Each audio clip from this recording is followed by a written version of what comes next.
The Battle of Thermopylae, fought in 480 BC between a confederation of Greek city-states commanded by Leonidas I of Sparta and the Persian Empire under Xerxes, has caught ordinary people's imagination for millennia, in the form of countless books, films, and even websites. But why is it that we remember Thermopylae? Why do the Greek victories of Salamis and Marathon pale in comparison? What gave Thermopylae its unshakable status as the most celebrated ancient battle of the modern era? But more importantly, why was Thermopylae fought in the first place? And what was its lasting impact on history? Let's go back to the 6th century BC. Forget Alexander, this is Cyrus the Great. Cyrus's early life is shrouded in legend, but we believe he may have been born around 600 BC. Like most of history's greats, Cyrus was an inspirational leader, both militarily and politically. Starting almost from scratch, Cyrus constructed an empire which was larger than any the world had ever seen before.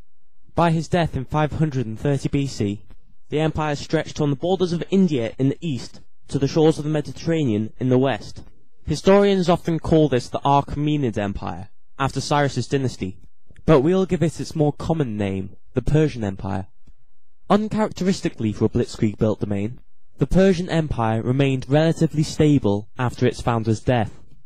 In fact, under Cyrus's son, Cambyses II, the empire was expanded to incorporate the ancient kingdom of Egypt. Cambyses died mysteriously while returning from Egypt in 522 BC. He left no heirs, so there followed a short civil war, in which one of Cambyses II's former generals was triumphant. His name was Darius I. This ambitious man wanted to keep the monumentum of Persian expansion. After securing his position as king, Darius orchestrated a number of wars. His first campaigns against the hardy Scythian tribesmen were largely unsuccessful. But Darius picked himself up, making sweeping gains along the North African coast. He also subdued the fearsome Thracians and a future superpower, Macedon. But this wasn't enough.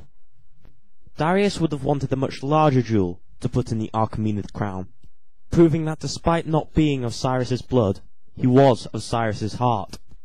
A rich and prosperous land would be ideal, one that was ripe for conquest. But he would have to be careful. Failure in his campaign would be a huge embarrassment. And Darius, who had no legal right to the throne, couldn't afford embarrassment. Rebellions plagued Darius's reign. He'd have to earn a reputation of invincibility if he was to terrify his subjects into absolute loyalty. Darius would now return to the heartlands of his empire, carrying out essential political and economic reform that would safeguard the stability of his realm. However, in barely a few years, he would again focus his attention on conquest. Now let's examine the other side of the story. After the collapse of the Bronze Age Mycenae civilization in around 1200 BC, Greece was plunged into a period of chaos which we now call the Greek Dark Ages. Very little is known about this time. What we do know is that by the 9th century BC, Greece was well on its way to recovery. The Greek city-state system began to emerge. Of course, in ancient times, Greece was not a united country as it is today, but rather it was a massive community of thousands of fiercely independent city-states, all vying for supremacy. One would have thought that a shared religion and culture would have promoted a sense of unity within the Greek city-states, but they would be wrong. The ferocious Levantine War, in which the city-states of Eretria and Chalcis tore each other apart, is testimony to this. The war was fought in the 8th and 7th centuries BC over a disputed territory, the Levantine Plain, after which the war is named. The war itself isn't remarkable, but its humongous scale is. Almost every Greek city-state chose its side, and almost all of Greece ended up at war. This whole conflict could have been avoided with a political settlement, but the Greeks couldn't agree on one. This was a local dispute. It shouldn't have escalated into anything larger. Sure, the Greek city-states were honouring their alliances, but when you look through history, you can see that it's not always the case that alliances have to be honoured with blood. During the Korean War, the Soviet Union was allied to North Korea. Yet it did not declare war on the USA. and the USA did not declare war on it, for the very reason that they wanted to avoid a bloody and long conflict.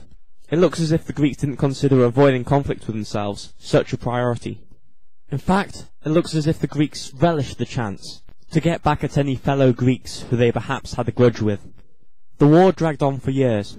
Not only were the Greeks divided, but cracks of hatred existed between many of them.